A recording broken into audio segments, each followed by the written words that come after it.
slept. The next morning, my phone rang and a friend of mine called and said, have you seen the thing on the internet? And I said, no. He said, well, it's all in the newspapers that you've been shortlisted for the Nobel Peace Prize.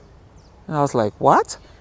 And he said to me, but I just want to let you know that whether you win or not, by virtue of the fact that you've been mentioned, in our eyes, you are a winner, and consider yourself that. For me, it nailed it. I never thought about it again. I didn't dream about it. And I kept saying to myself, I don't want to raise my hope and get demotivated in this work that I do. Because I've always worked because I love what I do. Not because of any accolades or any other thing. I had gotten several other awards from the Harvard Kennedy School of Governance. I've gotten from the Gbowee Foundation. Different groups of people had given me different awards.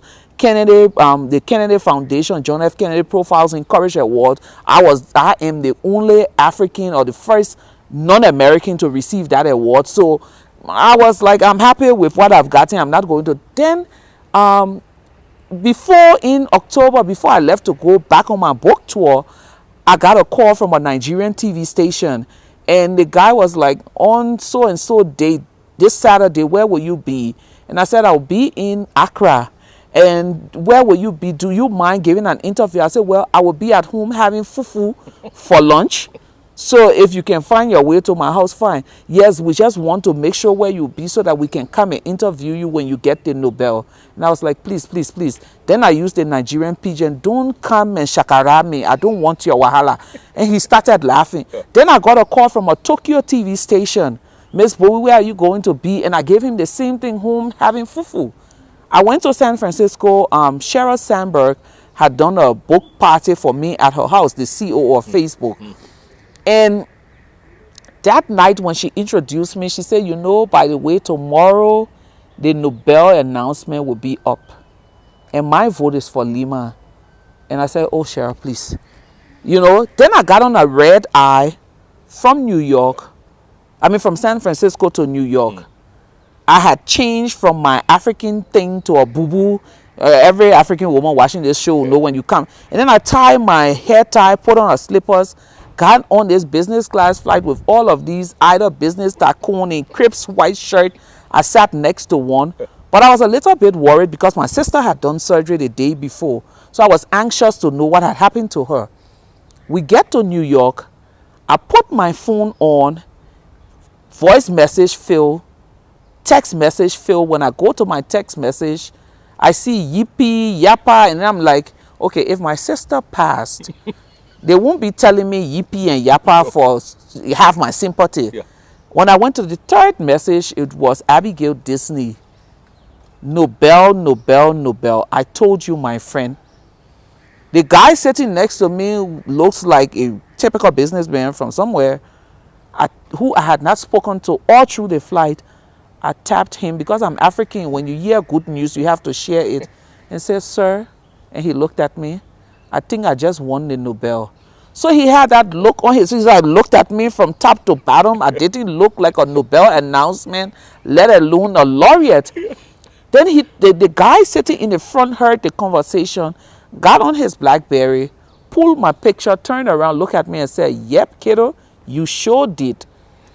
By that time, I was up, and every white man on that business class, I think I was the only woman I was hugging all of them, regardless of who they were. But that was how I got the announcement. Wow. But to be honest with you, Jeff, I praise God. I gave him the glory. But to really think of myself as a Nobel laureate, I don't think I've gotten to that place yet where you have that air of this is a very important thing. I turned 40 February this year. And I tell people, maybe if I had gotten this prize at 60 or 70, I would have an excuse to retire. But now I feel like I need to do more to justify the prize. Yeah. Yes, I did a lot before. Yeah. But then also I have this conviction that at my age, 20, 30 years from now when I'm retiring, How many young African women will be able to say, I am who I am because I was inspired by Madam Gbowee? So that was the thinking in the starting of the foundation. Yes. That is the thinking in my coming to communities, like coming to Kenya pro bono, helping with half of my ticket fare for this thing, because I feel like it's important for the prize, for Africa to feel the impact of this prize.